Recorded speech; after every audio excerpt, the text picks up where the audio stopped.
ఈరోజు మహాశివరాత్రి సందర్భంగా తెలంగాణ ప్రజలకందరికీ కూడా హృదయపూర్వకంగా శుభాకాంక్షలు తెలియజేస్తున్నాను. అట్లానే యావత్ భారతావనిలో కూడా మహాశివరాత్రి అంటే చాలా పెద్ద పర్వదినం సందర్భంగా మన దేశంలో ప్రజలు అందరూ కూడా సుభిక్షంగా ఉండాలని చెప్పి మనస్ఫూర్తిగా కోరుకుంటున్నాను. మన తెలంగాణలో దక్షిణ కాశీగా పిలువబడేటటువంటి వేములవాడ రాజన్న దర్శనం చేసుకోవడం నా పూర్వజన్మ సుకృతంగా నేను భావిస్తా ఉన్నాను. అది కూడా శివరాత్రి అయ్యవారి దర్శనం, అట్లానే అమ్మవారి దర్శనం, లక్ష్మీ గణపతి దర్శనం చాలా అద్భుతంగా సాగింది. మరి మన వేములవాడ రాజన్న అంటేనే కోడి మొక్కల రాజన్న, మన తెలంగాణ ప్రజలకు బంగారం లాంటి మన రాజన్న. మరి రాజన్నను అంతకుముందు ఆంధ్ర పాలకులు బద్నాం చేసే విషయం మీకు తెలిసిందే. వేములవాడకు వస్తే వాళ్ళు ఎలక్షన్ గెలవరని చెప్పి అపవాదు పెట్టి వేములవాడ క్షేత్రాన్ని దేవుళ్ళని కూడా బద్నాం చేసిన పరిస్థితి. కానీ గత 10 సంవత్సరాలుగా కేసీఆర్ గారి పరిపాలనలో సిరిసిల్ల జిల్లాను ప్రత్యేకంగా క్రియేట్ చేసి మరి ఏర్పాటు చేసినటువంటి సిరిసిల్ల జిల్లాలో గర్వంగా సగర్వంగా మన రాజన్న పేరు పెట్టుకొని రాజన్న సిరిసిల్ల జిల్లా అని చెప్పి మనం ఏర్పాటు చేసుకోవడం జరిగింది. ఆ తర్వాత కూడా ఎట్లా అయితే ఇది ఒకప్పుడు రాజరాజ నరేంద్రుడి సమయంలో అద్భుతంగా వైభవోపేతంగా ఈ ఆలయం ఉన్నదో అట్లానే 30 ఎకరాల భూమిని కూడా మరి చెరువు కోసం కొని ప్రభుత్వం నుంచి తీసుకొని అట్లానే బతికోసమ్మ కూడా నిత్యం అనునిత్యం మనం ఎక్కుతారు వేములవాడలో. అటువంటి బతికోసమ్మ డెవలప్మెంట్ కోసం కూడా 10 ఎకరాలు సపరేట్ గా కొని, ఎందుకంటే వేములవాడ దక్షిణ కాశీ అంటే ఎట్లుంటారో అట్లనే ఉంటది. చిన్న చిన్న గల్లీలు ఉంటాయి, ఎవరు అమ్మేటటువంటి పరిస్థితి ఉండదు. అయినా ప్రభుత్వం చొరవ తీసుకొని దాదాపు 250 కోట్ల పైచిలకు కేవలం ఆలయం అభివృద్ధి కోసమే ఖర్చు చేసినటువంటి ఘనత కేసీఆర్ గారి ప్రభుత్వానికి దక్కిందనేది నేను ఈ సందర్భంగా తెలియజేస్తున్నాను. మరి ఆ డెవలప్మెంట్ కొనసాగాలి. ప్రభుత్వాలు మారినంత మాత్రాన డెవలప్మెంట్ ఆగదు.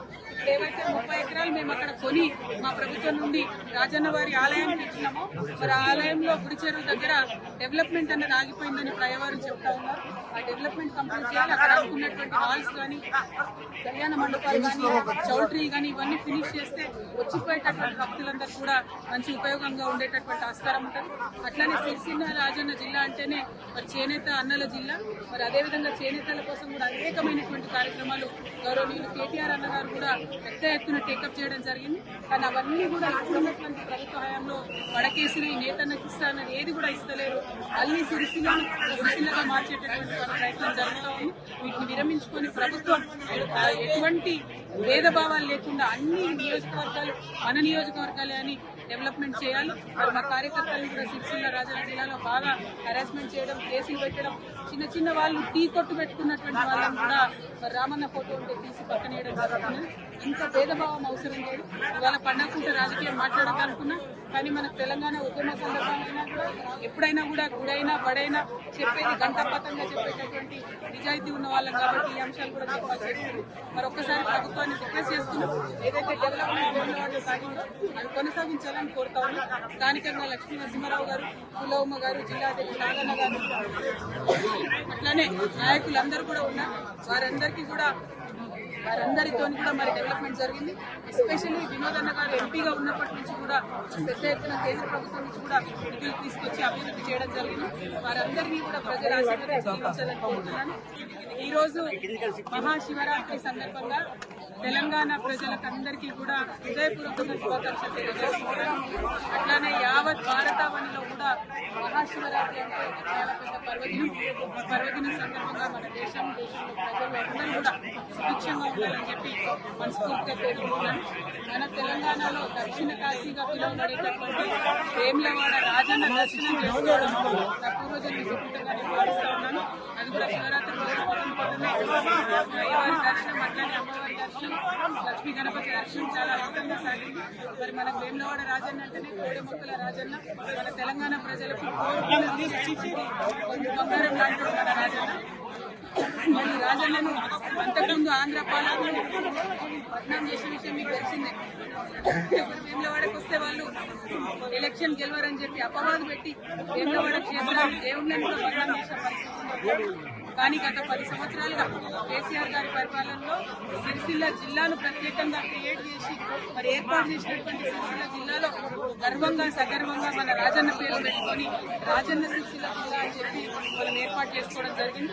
ఆ తర్వాత కూడా ఎట్లా అయితే ఇది ఒకప్పుడు రాజరాజ నరేంద్రుడి సమయంలో అద్భుతంగా వైభవోపేతంగా ఈ ఆలయం ఉన్నది, అట్లానే 30 ఎకరాల భూమిని కూడా మరి చెరువు కోసం కొని ప్రభుత్వం నుంచి తీసుకొని అట్లానే బతి కోసం కూడా నిత్యం అనునిత్యం మనం ఎక్కడ వేములవాడాలి అటువంటి బతి కోసం డెవలప్మెంట్ కోసం కూడా 10 ఎకరాలు సపరేట్ గా కొని, ఎందుకంటే వేములవాడ దక్షిణ కాశీ అంటే ఎట్లుంటారో అట్లనే ఉంటది.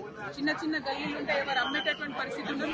అయినా ప్రభుత్వం చొరవ తీసుకొని దాదాపు 250 కోట్ల పైచిలకు కేవలం ఆలయం అభివృద్ధి కోసమే ఖర్చు చేసినటువంటి ఘనత కేసీఆర్ గారి ప్రభుత్వానికి దక్కిందనేది నేను ఈ సందర్భంగా తెలియజేస్తున్నాను. మరి ఆ డెవలప్మెంట్ కొనసాగాలి. ప్రభుత్వాలు మారినంత మాత్రాన డెవలప్మెంట్ ఆగదు. ఏవైతే 30 ఎకరాలు మేము అక్కడ కొని మా ప్రభుత్వం నుండి రాజన్న వారి ఆలయానికి ఇచ్చినామో, మరి ఆ ఆలయంలో గుడి చెరువు దగ్గర డెవలప్మెంట్ అన్నది ఆగిపోయిందని ప్రయవారు చెప్తా ఉన్నారు. ఆ డెవలప్మెంట్ కంప్లీట్ చేయాలి. అక్కడ అనుకున్నటువంటి హాల్స్ కానీ, కళ్యాణ మండపాలు కానీ, చౌల్ట్రీ కానీ ఇవన్నీ ఫినిష్ చేస్తే వచ్చిపోయేటటువంటి భక్తులందరూ కూడా మంచి ఉపయోగంగా ఉండేటటువంటి ఆస్కారం ఉంటుంది. అట్లానే సిరిసిల్ల రాజన్న జిల్లా అంటేనే మరి చేనేత అన్నల జిల్లా. మరి అదేవిధంగా చేనేతల కోసం కూడా అనేకమైనటువంటి కార్యక్రమాలు గౌరవనీయులు కేటీఆర్ అన్న గారు కూడా పెద్ద ఎత్తున టేకప్ చేయడం జరిగింది. కానీ అవన్నీ కూడా ఇప్పుడున్నటువంటి ప్రభుత్వ హయాంలో వడకేసిరి నేతన్నకి ఇస్తానని ఏది కూడా ఇస్తలేరు. మళ్ళీ సిరిసిల్లగా మార్చేటటువంటి ప్రయత్నం జరుగుతూ ఉంది. వీటిని విరమించుకొని ప్రభుత్వం ఎటువంటి భేదభావాలు లేకుండా అన్ని నియోజకవర్గాలు మన నియోజకవర్గాలే అని డెవలప్మెంట్ చేయాలి. మరి మా కార్యకర్తలు కూడా సిరిసిల్ల రాజన్న జిల్లాలో బాగా హెరాస్మెంట్ చేయడం, కేసులు పెట్టడం, చిన్న చిన్న వాళ్ళు టీ కొట్టు పెట్టుకున్నటువంటి వాళ్ళని కూడా రామన్న ఫోటో ఉంటే తీసి పక్కనేయడం జరుగుతున్నది. ఇంత భేదభావం అవసరం లేదు. ఇవాళ పండగ రాజకీయం మాట్లాడాలనుకున్నా కానీ మనకు తెలంగాణ ఉద్యమ సందర్భమైనా కూడా ఎప్పుడైనా కూడా గుడైనా బడైనా చెప్పేది గంటాపతంగా చెప్పేటటువంటి నిజాయితీ ఉన్న వాళ్ళం కాబట్టి ఈ అంశాలు కూడా చెప్పాల్సి వస్తుంది. మరి ఒక్కసారి ప్రభుత్వాన్ని రిక్వెస్ట్ చేస్తున్నాం, ఏదైతే డెవలప్మెంట్ సాగిందో అది కొనసాగించాలని కోరుతా ఉన్నాం. స్థానికంగా లక్ష్మీ నరసింహారావు గారు, కులవమ్మ గారు, జిల్లా అధ్యక్షుడు నాగన్న గారు, అట్లానే నాయకులందరూ కూడా ఉన్నారు. వారందరితో కూడా మరి డెవలప్మెంట్ జరిగింది. ఎస్పెషల్లీ వినోదన్న గారు ఎంపీగా ఉన్నప్పటి నుంచి కూడా పెద్ద ఎత్తున కేంద్ర ప్రభుత్వం నుంచి కూడా నిధులు తీసుకొచ్చి అభివృద్ధి చేయడం జరిగింది. వారందరినీ కూడా ప్రజల ఆశీర్వాదాలని కోరుతున్నాను.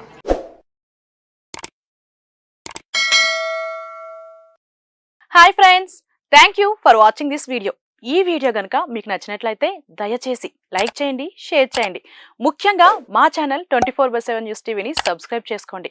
ఆ తర్వాత మీ విలువైన అభిప్రాయాల్ని, మార్పులు, చేర్పులు, కావాల్సిన వీడియో ఏమన్నా ఉంటే మన వీడియో కింద కామెంట్ సెక్షన్లో కామెంట్ రూపంలో తెలియజేయండి. నమస్కారం, సాయిదంచిక మాట్లాడుతున్నాను. ప్లీజ్ సబ్స్క్రైబ్, షేర్, లైక్ చేయండి 24/7 టీవీ ఛానల్. హాయ్ నమస్తే, నేను మీ Sonia Akula. Please subscribe to 24/7 news TV. Hi అండి, అందరికీ నమస్తే. నేను Mankota Prasad. Please do subscribe 24/7 news TV. Political, entertainment and infotainment updates కోసం like, share, subscribe 24/7 news TV.